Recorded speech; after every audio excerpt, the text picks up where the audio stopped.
The Twin Podcast. Assalamu alaikum wa rahmatullahi wa barakatuh. Bismillah wa salatu wa salam ala rasulil kareem wa ala alihi wa ashabihi ajma'in. Viewers, आज मैं बहुत खुश हूँ और मैं बहुत थैंकफुल हूँ कि सिस्टर राबिया अंजुम ने हम लोग की दावत को कबूल किए और आज इस ट्विन पॉडकास्ट पर तशरीफ लाए. Sister Rabiya Anjum, you're most welcome. Walaikum salam, and thank you so much for inviting me at your platform. Jazakallah khair. तो व्यूअर्स, मैं थोड़ा सा इंट्रोडक्शन दे देता हूँ सिस्टर राबिया अंजुम के बारे में. आप सर्टिफाइड हिजामा प्रैक्टिशनर्स हैं और अल्हम्दुलिल्लाह आपने सर्टिफिकेशन हिजामिनेशंस एक यूके बेस्ड कंपनी से की है और बहुत माशाल्लाह से आपने काफी इंफॉर्मेटिव वीडियोस आपके यूट्यूब चैनल पर काफी डिटेल्स है और इंशाल्लाह हमारे डिस्क्रिप्शन में आपको सिस्टर के यूट्यूब चैनल की डिटेल्स मिल जाएंगे. तो और यकीनन सबसे इम्पोर्टेंटली आपने लाइसेंस पर काम किया और आप प्रोफेशनल वेलनेस अलायंस PWA के लाइसेंस के लिए भी अप्लाई किया. आप कनाडा में रहते हैं और क्योंकि यकीनन रुक़िया और हिजामे में बहुत गहरा ताल्लुक है, तो इंशाल्लाह हम आज डिस्कस करेंगे इसके बारे में जो कि इसमें और हमारे इल्म में इजाफा करे. तो सिस्टर जज़ाकल्लाह खैर, मेरा पहला सवाल रहेगा कि हिजामा किस तरीके से लोगों को आज मदद कर रही, किस तरीके से लोगों को शिफा हिजामा के थ्रू मिल रहा है. जी, थैंक यू सो मच. आपका बहुत अच्छा क्वेश्चन है ये और इसके बारे में मैं एक्चुअली वीडियोस भी बनाती हूँ और साथ में कुछ आर्टिकल्स भी राइट करती हूँ. And I wrote an article about that too कि आजकल जितना ज़्यादा हम लोगों को ज़रूरत है हिजामा कपिंग थेरेपी के, शायद उससे पहले कभी इतनी ज़्यादा नहीं हुई थी. The reason behind that is the lifestyle that we chose, the food that we choose कि क्या हमें खाना है, कैसे हमें खाना है. जिस तरह से हमारा लाइफस्टाइल हो गया है जिसकी वजह से बहुत ज़्यादा जो है वो चीज़ें हमारी बहुत स्लो डाउन हो गई हैं. फूड प्रोसेसिंग के हिसाब से कह रही हूँ कि पहले जो है वो हमारा फूड बहुत नेचुरल था और अब जो फूड आता है मार्केट में और जो फूड चॉइसेस हम अपने लिए चूज करते हैं उनकी वजह से टॉक्सिन्स हमारी बॉडी में बहुत ही ज्यादा हो जाते हैं और टॉक्सिन्स जो हैं दे गेट इन. उनको आप जब भी कुछ भी खाएंगे वो बहुत आराम से हमारी बॉडी के अंदर चले जाते हैं. उनका जो है वो बाहर निकलने का जो सिस्टम है वो इतना ज्यादा स्ट्रांग नहीं रहा है. उसकी वजह सबसे पहले यही है कि हमारा लाइफस्टाइल ऐसा है कि हम देर से सो के उठते हैं, एक्सरसाइज नहीं करते और मोस्टली जो है वो नाइट टाइम की जॉब्स होती हैं जिसकी वजह से सिस्टम बहुत ऑड हो जाता है.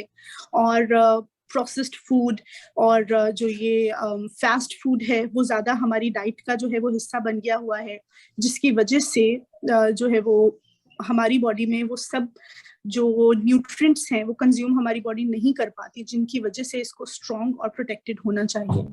सबसे ज्यादा इम्पोर्टेंट चीज यही है कि हमारी जो बॉडी है उसको न्यूट्रिएंट्स की जरूरत है, उसको प्रॉपरली हाइड्रेट होने की जरूरत है. अब हमारी जो न्यू जनरेशन है पानी से ज्यादा वो कोक और ड्रिंक्स और जो भी इस तरह के जो फास्ट फूड के साथ जो ड्रिंक्स होते हैं उनको पीना ज्यादा पसंद करते हैं. वो तमाम जो है हमें बहुत सारे टॉक्सिन्स होते हैं जो कि हमारी बॉडी के अंदर जाकर हमारी बॉडी को बहुत ज्यादा खराब करते हैं. Water is the best hydrating material जो कि आपको प्रॉपरली हाइड्रेट करता है. आपका क्लिनजिंग प्रोसेस वाटर के थ्रू बहुत ही अच्छा होता है. लेकिन चूंकि हमारी फूड चॉइसेस बहुत पुअर हो गई हैं, हमारा लाइफस्टाइल बहुत ज्यादा जो है वो डेलिकेट हो गया है, उसकी वजह से टॉक्सिन्स हमारी बॉडी में पहले के जमाने की निस्बत बहुत ज्यादा है. और हिजामा कपिंग थेरेपी का जो सबसे ज्यादा मेन कॉज और मेन पर्पस है, it is cleaning of your body. आपकी बॉडी को क्लीन करता है. अगर आप, क्योंकि लाइफस्टाइल ऐसा हो गया है कि लोग इसको छोड़ भी नहीं सकते, वो उसी को अडॉप्ट जो है वो कर लिया गया है. जैसे कि आप फास्ट फूड बच्चे बहुत शौक से खाते हैं, घर का बना हुआ खाना इतने शौक से नहीं खाते जितने शौक से फास्ट फूड खाया जाता है. तो अगर तो because it is there lifestyle now, तो साथ में अगर वो कुछ ऐसा सिस्टम भी करें कि बॉडी की क्लीनिंग भी साथ साथ चलती रहे, आपकी टॉक्सिनेशन भी प्रॉपर्ली, डिटॉक्सिफिकेशन प्रॉपर्ली होती रहे, उससे बहुत ही ज्यादा फर्क पड़ता है।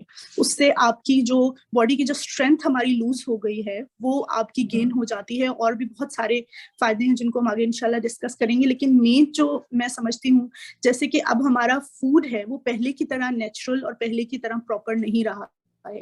फर्टिलाइजेशन में बहुत सारे टॉक्सिक केमिकल्स, बहुत सारे हार्मोन्स जो हैं वो इन्वॉल्व हो जाते हैं, पेस्टिसाइड्स बहुत यूज किए जाते हैं, जिसकी वजह से हमारा, जिसे हम समझते हैं कि वो नेचुरल फूड है, वो भी अब इतना नेचुरल नहीं रहा है।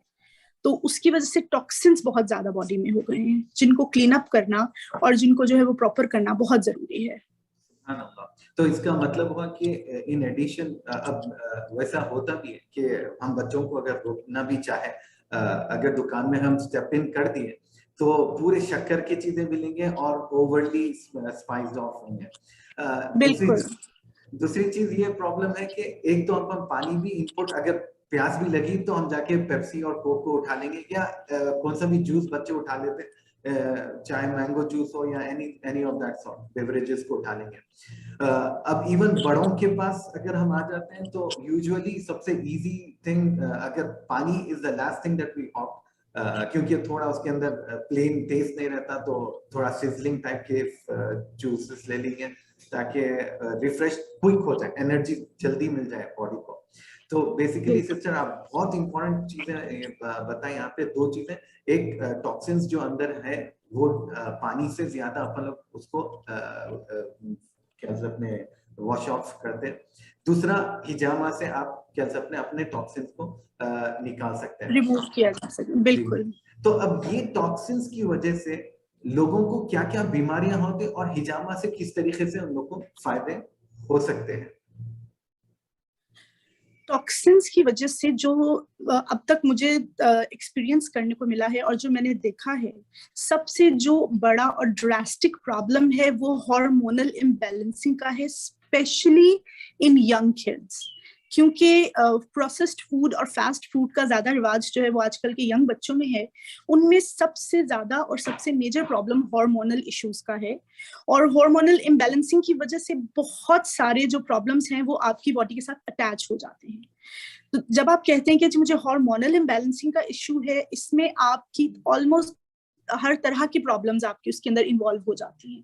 लेडीज की, बच्चियों की स्पेशली जो लेडीज प्रॉब्लम्स हैं उनमें इतना ज्यादा इजाफा हो जाता है, इन बच्चियों का मेंस्ट्रुअल साइकिल बहुत ज्यादा डिस्टर्ब हो जाता है, और इसके अलावा जो है वो इनफर्टिलिटी के और कंसेप्शन के बहुत सारे प्रॉब्लम्स अब कॉमन इसी वजह से हुए हैं, क्योंकि हमारे हार्मोन्स जो हैं वो इम्बैलेंस्ड हो गए हैं। और जो डिटॉक्सिफिकेशन है उसकी वजह से सबसे ज्यादा इंपॉर्टेंट चीज यही होती है कि हमारा हार्मोनल इम्बैलेंसिंग स्टार्ट हो जाता है, not even in girls but in boys as well. लेकिन गर्ल्स का स्पेसिफिकली मैं कहूंगी क्योंकि उनकी और ज्यादा कॉम्प्लिकेटेड प्रॉब्लम्स हो जाती हैं। लेकिन आपका अगर हार्मोनल इम्बैलेंसिंग है, आपका मेटाबॉलिज्म जो है वो प्रॉपर्ली वर्कआउट नहीं कर रहा, if it is not working properly, it means कि आपका जो वेट है वो गेन हो रहा है। थायराइड के प्रॉब्लम्स उसकी वजह से होते हैं, उसकी वजह से पीसीओएस के प्रॉब्लम्स लेडीज में बहुत ही ज्यादा कॉमन है। मैंने अभी एक आर्टिकल भी पीसीओएस और थायराइड के बारे में लिखा था, and when I did some research about it, तो उसमें लिखा था कि 10 in 1 ladies have one of these problems. या तो किसी को पीसीओएस का प्रॉब्लम है या फिर किसी को थायराइड का प्रॉब्लम है, और आप जब उसकी जड़ तक पहुंचते हैं तो उसका मेन कॉज हार्मोनल इम्बैलेंसिंग ही होता है। हार्मोनल इम्बैलेंसिंग क्यों होता है? टॉक्सिन्स की वजह से। और एक इम्पोर्टेंट पॉइंट इसमें आती है कि ये टॉक्सिन्स की वजह से और ये केमिकल्स इनपुट्स की वजह से इवन रूहानी बीमारी में इजाफा होता है। तो सिस्टर आप क्योंकि हिजामा के अंदर है, तो आप कैसे अपने थोड़ा इसके ऊपर आप बता सकते हैं कि किस तरीके से रूहानी और जिस्मानी तौर पर ये चीजें हमारे पर हैवक क्रिएट किए हैं? रूहानी तौर पर एक बहुत ही इम्पोर्टेंट पॉइंट मैं यहाँ पे आपसे डिस्कस करना चाहूंगी, डिप्रेशन। क्योंकि अभी जब हम बात करते हैं, किसी की कोई भी कॉल आती है और वो अपने बारे में बताना शुरू करते हैं, तो इसमें सबसे ज्यादा जो मेन पॉइंट है वो डिप्रेशन का होता है। और डिप्रेशन जो है वो रूहानी तौर पे भी अटैच है हमारे जिस्मानी प्रॉब्लम्स के साथ। कि अगर आपको डिप्रेशन का प्रॉब्लम है, आप फिजिकली भी बीमार हो जाते हैं, आप स्पिरिचुअली भी बीमार हो जाते हैं, और उसकी वजह से फिर बहुत सारे और प्रॉब्लम्स आपकी बॉडी के साथ अटैच हो जाते हैं। अब डिप्रेशन क्यों होता है? डिप्रेशन जो है वो हमारे ऑफ कोर्स हमारा जो लाइफस्टाइल चेंजेस हैं उसकी वजह से भी प्रॉब्लम्स होती हैं, because if your body is not properly hydrated, आपका जो बॉडी है it is telling you something, लेकिन हमें समझ नहीं आ रहा कि हमारी बॉडी को क्या चाहिए। जब हम अपनी बॉडी को प्रॉपरली जो है वो नहीं दे पाते जो इसको चाहिए, तो फिर हमारी बॉडी जो डिप्रेशन में जाना शुरू हो जाती है। और कुछ सर्कमस्टांसेस भी ऐसे होते हैं और कुछ हमारी लाइफ की चॉइसेस बहुत ज्यादा डिफिकल्ट हो गई हुई हैं, जिसकी वजह से बहुत छोटे छोटे बच्चे, इवन 17-18 साल की बच्चियां मैंने देखी हैं जो कि डिप्रेशन का शिकार हैं, जिसकी वजह से वो स्पिरिचुअली बहुत ज्यादा जो है वो लो फील करते हैं। और उसका जो है कहीं ना कहीं कनेक्शन जो है वो आपके हार्मोनल इम्बैलेंसिंग के साथ भी होता है, और भी उसके बहुत सारे कनेक्शंस हैं। लेकिन depression is a very major problem, और इसके डिफरेंट जो है वो टाइप्स भी होते हैं डिप्रेशन के। एक मैंने पूरी थोड़ा वीडियो भी इस पे बनाई थी, और बहुत ज्यादा उसको जो है वो लोग अप्रिशिएट करते हैं इस सेंस में कि ये वाकई सही बात है कि डिप्रेशन जो है this is making us spiritually very low. जी जी जी। और इसके अलावा जी उमूमन होता क्या है कि इवन हम लोग के पास जब डिप्रेशन के और एंजाइटी के कंप्लेंट्स आते हैं, तो जब उन लोग को वापस कुरान की तरफ लेके जाया जाता, और उन लोग को कैसे अपने सेल्फ मतलब एक कॉन्शियसली एक स्टेप्स लेने के लिए बताया जाता है, तो फिर आहिस्ता आहिस्ता वो प्रॉब्लम में से हटना शुरू होते हैं। तो आपके एक्सपीरियंस में आप कोई आपके एक्सपीरियंसेस बताइए कि आपके पेशेंट्स जब ये गो थ्रू हो रहे थे डिप्रेशन एंड एंजाइटी के, तो उन लोग को हिजामा से किस तरीके से फायदा हुआ? हिजामा से फायदा एक तो इस हिसाब में होता है कि जब आप डिप्रेशन की कंडीशन में हैं, सबसे पहले उनके जो मसल्स हैं वो सोर होना शुरू होते हैं, उनको बॉडी एक्स होना स्टार्ट हो जाती है, और उसकी एक रीजन टॉक्सिन्स भी हैं। लेकिन जब हम कपिंग उन पे करते हैं तो ना सिर्फ जो है वो बॉडीली उनको रिलैक्सेशन होती है, स्पिरिचुअली भी, क्योंकि ये सुन्नते रसूल है हिजामा कपिंग थेरेपी, तो कहीं ना कहीं ये हमें जो है उसके साथ कनेक्ट कर देती है। और जब आपका कनेक्शन इस तरह से होता है तो आपकी बॉडी बहुत रिलैक्स फील करती है, और बहुत ही ज्यादा जो है वो पॉजिटिव इम्पैक्ट ना सिर्फ बॉडी पे, इवन माइंड पे जो है, क्योंकि ये आपको जब आपके स्पिरिट के साथ कनेक्ट करती है तो आप अपने आप रिलैक्स होना शुरू हो जाते हैं, आपको फीलिंग आना शुरू हो जाती है कि थिंग्स आर गोइंग गुड। लेकिन डिप्रेशन का ये बहुत ही ज्यादा इम्पोर्टेंट चीज है कि हिजामा कपिंग थेरेपी के साथ बहुत ही ज्यादा इसका फर्क पड़ता है, क्योंकि ये ना सिर्फ आपकी फिजिकल प्रॉब्लम्स, इवन आपकी स्पिरिचुअल प्रॉब्लम्स को भी जो है वो हील करने में बहुत हद तक जो है वो इम्पोर्टेंट रोल प्ले करता है। बेशक, और यकीनन हदीस में भी हिजामा के ताल्लुक से जिस तरीके से नबी करीम सल्लल्लाहु अलैहि वसल्लम आप मेराज पे जब गए, तो सारे हर एक लेवल पे कि सब में फरिश्ते आपको बताते रहे और वो हिदायत देते रहे कि अपनी उम्मत को हिजामा के लिए उसके ऊपर खुसूसियत बताएं कि करते रहे। तो एक इम्पोर्टेंट चीज हम ये पाए हैं कि क्योंकि हिजामा एक बहुत ही डिटेल्ड और बहुत ही इल्मी इदारा है, जहाँ पे इल्म की बुनियाद पे काम करने पर बहुत ज्यादा फायदे होते हैं। पर उमूमन होता क्या है कि क्या सबने कुछ लोग क्या सबने प्रैक्टिस करते हैं मगर इल्म की बुनियाद पे नहीं, बस उन लोग को मालूम है कि सुन्नत पॉइंट्स क्या है, बेसिक लेवल पे करते हैं। मगर क्योंकि एशियन कंट्रीज में हम देखते हैं कि अनप्रोफेशनल एक्टिविटीज ज्यादा हो रहे हैं हिजामा को लेकर, जिसकी वजह से उसका फायदा उतना ज्यादा नहीं उठा सक रही जिस तरीके से होना चाहिए। तो क्या आप क्योंकि एक सर्टिफाइड हिजामिस्ट है, क्या आप बता सकते हैं प्रोफेशनल सर्विस की कितनी अहमियत है हिजामा के अंदर? बहुत ही ज्यादा इम्पोर्टेंस है। मैं इसलिए कह सकती हूँ कि मैंने दोनों चीजें एक्सपीरियंस की हैं। पहले जब हम पाकिस्तान में रहते थे तो आई हैड स्किन एलर्जी, जिसकी वजह से मैंने जो है वो हिजामा करवाना शुरू किया। और वो चूंकि एक नॉन प्रॉफिट ऑर्गेनाइजेशन थी जहाँ पे लेडीज जो हैं वो जितने भी लोग आते थे उनका वो लोग फ्री में इलाज करते थे हिजामा कपिंग थेरेपी के थ्रू। तकरीबन 1.5 साल में उनके साथ अफिलिएटेड रही। हमने बहुत ज्यादा जो है वो लोगों के साथ वहाँ पे काम किया और बहुत ज्यादा अच्छा एक्सपीरियंस था, लेकिन at that time I was totally unprofessional. मुझे बिल्कुल भी अंदाजा नहीं था, क्योंकि हमारी वहाँ पे मेंटर थी, वो हमें बताती थी कि ये वाला जो पर्सन है इसका ये प्रॉब्लम है, आपने यहाँ यहाँ यहाँ कप लगाने हैं। मुझे बिल्कुल आइडिया नहीं होता था कि अगर किसी को स्किन एलर्जी का, जैसे मुझे खुद स्किन एलर्जी का प्रॉब्लम था, तो मेरे जो है हिजामा पॉइंट्स वो जो है वो सेट करती थी। और उस टाइम पे जो है वो जितने, क्योंकि बहुत ज्यादा वास्ट टाइम वो होता था, तो वहां पर हम लोगों को उन्होंने मेरा ख्याल है शायद 1 हफ्ता ट्रेन किया होगा। हम एक दूसरे का हिजामा कपिंग करते रहे और इस तरह से जो है वो। लेकिन उसके बाद जब मैं कनाडा आई and I wanted to work, और फिर जब मुझे अल्लाह के हुक्म से जब मैं इसकी तरफ अफ्लिक्टेड हुई और फिर मैंने देखा कि अच्छा ये सर्टिफिकेशन का सिस्टम है, let's go with that, and I did. और जब मैंने वो पढ़ा, उसके बारे में सर्टिफिकेट लिया, मुझे बहुत ही ज्यादा चीजों का अंदाजा हुआ। और जब मैंने उसको जो है वो कंपेयर किया अपने पुराने एक्सपीरियंस के साथ, तो उस टाइम पे मुझे लगता था वी डिड अ लॉट, और हमने बहुत ज्यादा लोगों की हेल्प की और बहुत काम किया और मुझे बहुत चीजों की समझ आ गई है। लेकिन that was not the point, इसलिए कि जब मैंने सर्टिफिकेट लिया, जब मुझे चीजों का अंदाजा हुआ, तब मुझे समझ आई कि नहीं, प्रोफेशनल तरीके से काम करना और अनप्रोफेशनली काम करने में बहुत फर्क है। इवन कई ऐसे लोग हैं कि अगर किसी अनप्रोफेशनल लोगों के पास चले भी जाते हैं तो उनको फायदा नहीं होता, उनको उल्टा नुकसान हो जाता है कई दफा। अब हमें उन लोगों ने प्रॉपरली सिखाया था कि आपने जो हमारा जो ब्लेड होता है, आपने उसको किस तरह से उसको होल्ड करने का एक प्रॉपर तरीका है। और पहले आई डिडंट नो दैट, हमने जब उसको पकड़ना, हमने कट्स लगाने और हमारा काम खत्म। लेकिन ये तरीका बिल्कुल भी ठीक नहीं था, वो बिल्कुल भी सही नहीं था। हमें प्रॉपरली उन्होंने होल्ड करना सिखाया कि आप इसको होल्ड कैसे करेंगे।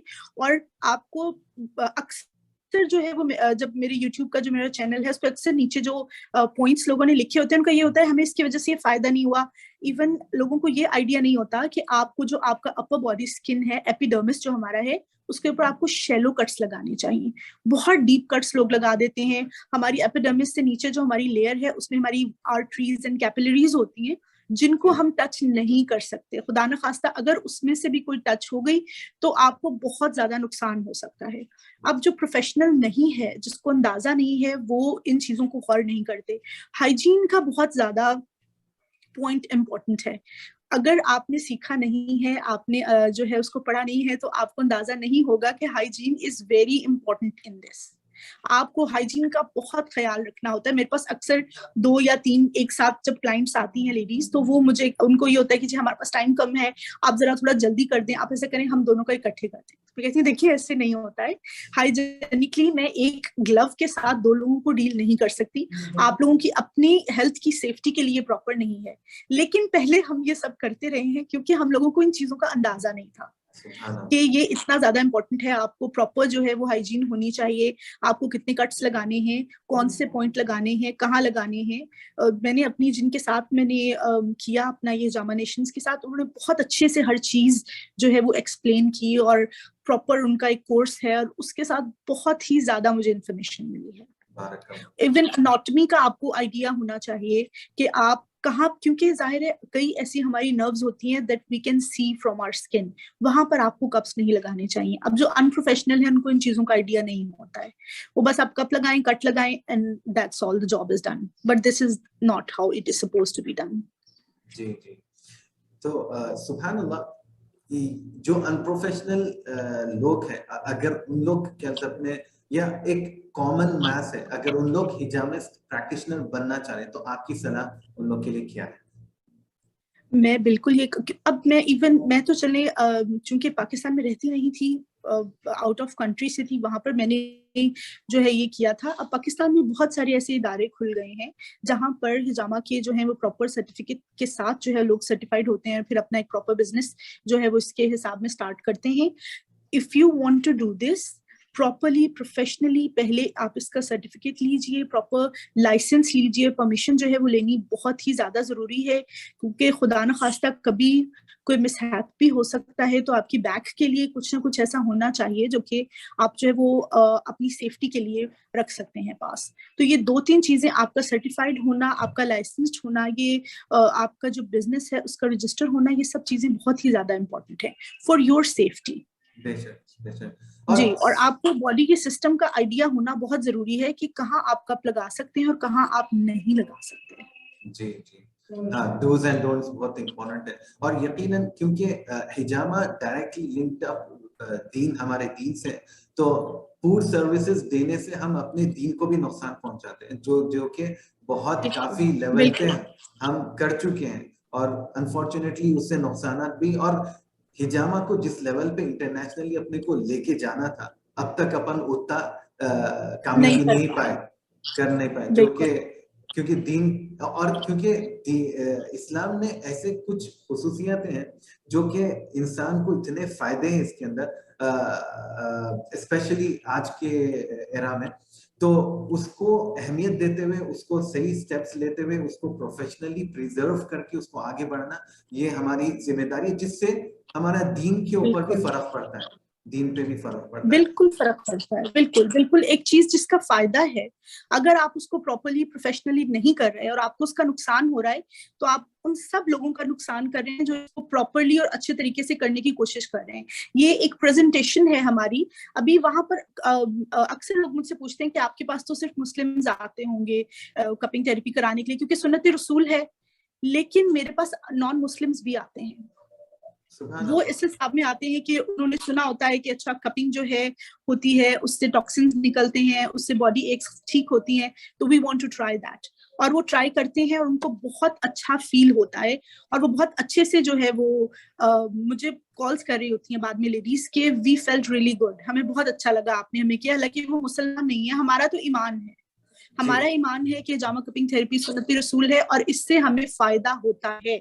लेकिन जाहिर है उन लोगों का सिस्टम और तरह का है, लेकिन दे लाइक कपिंग थेरेपी क्योंकि इसके फायदे होते हैं, और अगर अच्छा उनका एक्सपीरियंस रहेगा तो जाहिर है वो और करवाएंगे। लेकिन ऐसे बहुत सारे कई मेरे मुस्लिम बहन भाई भी हैं जिनसे कपिंग थेरेपी से रिलेटेड कोई बात हो तो वो डर जाते हैं, कहते हैं नहीं जी हमने एक दफा करवाया था, पाकिस्तान में कहीं करवाया था, हमारा एक्सपीरियंस बिल्कुल अच्छा नहीं रहा और हमें अब ये नहीं करना है। तो वो फिर उस तरफ आते ही नहीं है कि ये हम नहीं कर सकते, हमें बहुत डर लगता है, बहुत अरसे तक हमें बहुत प्रॉब्लम हुई थी। सुभान अल्लाह। तो इवन ये लोग जो दीन के अंदर जो अल्लाह सुब्हानहू व तआला खुसूसियत रखे इलाज का, उससे दूर हो गए अनप्रोफेशनल सर्विस की बुनियाद पर। तो बिल्कुल अब मैं ये पूछना चाहूंगा क्योंकि उमूमन रुके हिजामा का रुक़या से बहुत ज्यादा गहरा ताल्लुक है, तो उमूमन जब आप क्या सकते हैं कपिंग करते हैं तो लोगों को नजर और हसद लगी हुई रहती है, और किसी को क्या समझे जादू का असरात रहते हैं। तो आप कुछ इसके अंदर कुछ एक्सपीरियंस आप शेयर करें जिस इसके ताल्लुक से नजर हसद का जो कपिंग से मेरा एक्चुअली मेरा अपना डायरेक्टली तो इससे कोई ऐसा अभी तक एक्सपीरियंस मेरा नहीं हुआ है। और हमें ये भी कहा गया था कि अगर आपको हिजामा के साथ रुकिया करना है तो उसके लिए आपको स्पेशल परमिशन लेनी होती है वहाँ के जो इमाम होते हैं उन साहब से। आप खुद ही से ये, क्योंकि ये एक बहुत ही इंपॉर्टेंट चीज है, आप रुकिया कर रहे हैं, दिस इज वेरी इंपॉर्टेंट, उसके लिए आपको परमिशन जो है वो आपकी बहुत ज्यादा जरूरी है।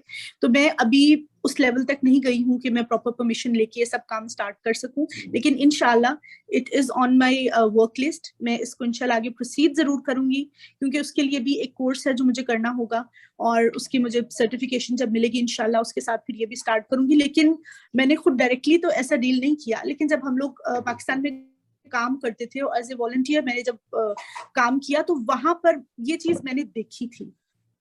आई सॉ डिफरेंट पीपल के, कुछ जो हमारे से ज्यादा एक्सपीरियंस्ड लोग थे वो ऐसे लोगों को डील करते थे, और हिजामा कपिंग थेरेपी के दौरान जो है वो काफी ज्यादा जो है वो मेरे हिसाब में वो थोड़ा सा टेरिबल एक्सपीरियंस था, बिकॉज हम लोग न्यूबीज थे, और वो जब उन पे कप लगाए गए वो जो पोजेस्ड थी लेडी, और उनका जो रिएक्शन था वो बहुत ही ज्यादा जो है वो वियर्ड था, और मैं बहुत ज्यादा घबरा गई थी। मैंने कहा अच्छा ये वाला जो है ना काम करने के लिए आपको बहुत हिम्मत और बहुत ताकत चाहिए, और वो इंशाल्लाह मैं करूंगी आगे फ्यूचर में। लेकिन अभी तक डायरेक्टली मैंने ऐसा कोई डील नहीं किया, चूंकि मैंने अभी परमिशन भी नहीं ली है और इसका कोर्स भी नहीं किया है, तो अभी जो है वो इस तरफ मैं नहीं आ रही हूँ। अभी मैं सिर्फ हिजामा कपिंग थेरेपी और जो फिजिकल प्रॉब्लम्स हैं उनकी तरफ मेरा ज्यादा रुझान है, और चूंकि मेरा सर्टिफिकेट भी उसी से रिलेटेड है तो ज्यादा मैं उसी पे काम करती हूँ।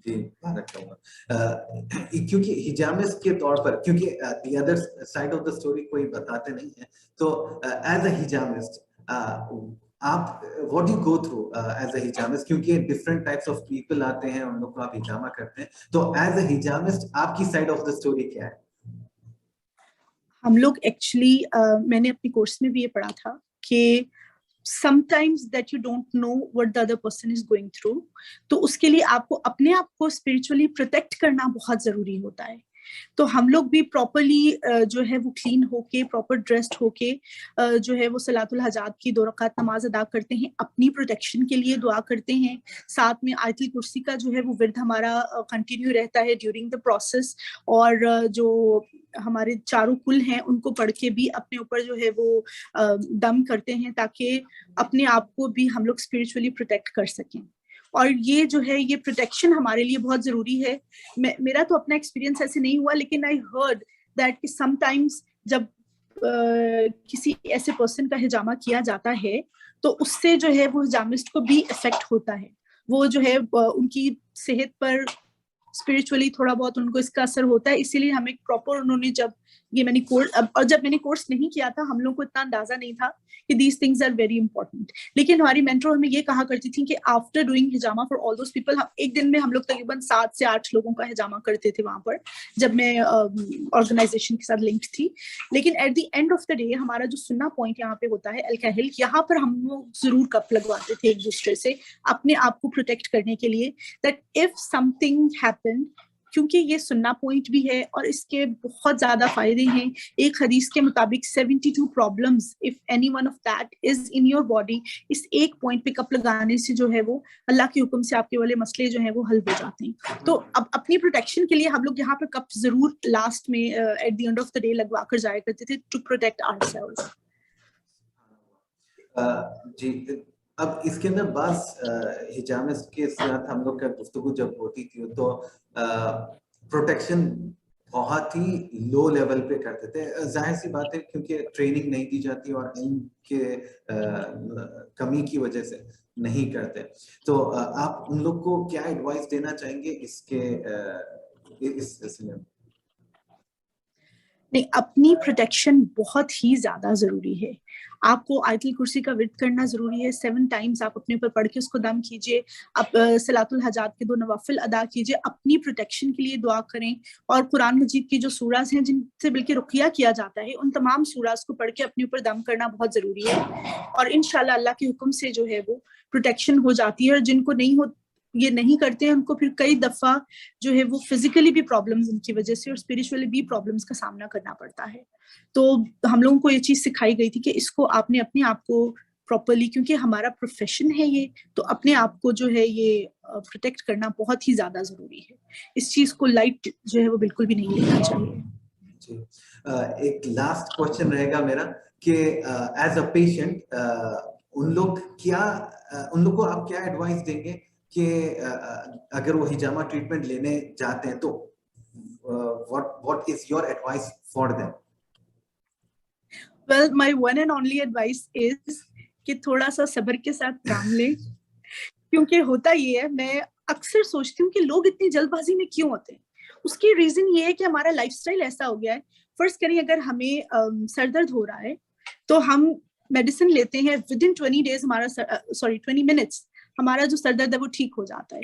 तो जब हिजामा के लिए लोग आते हैं, उनका सबसे पहले क्वेश्चन होता है, ओके आप कितने सेशन करेंगे कि हमारी ये वाली प्रॉब्लम जो है ये बिल्कुल ठीक हो जाए।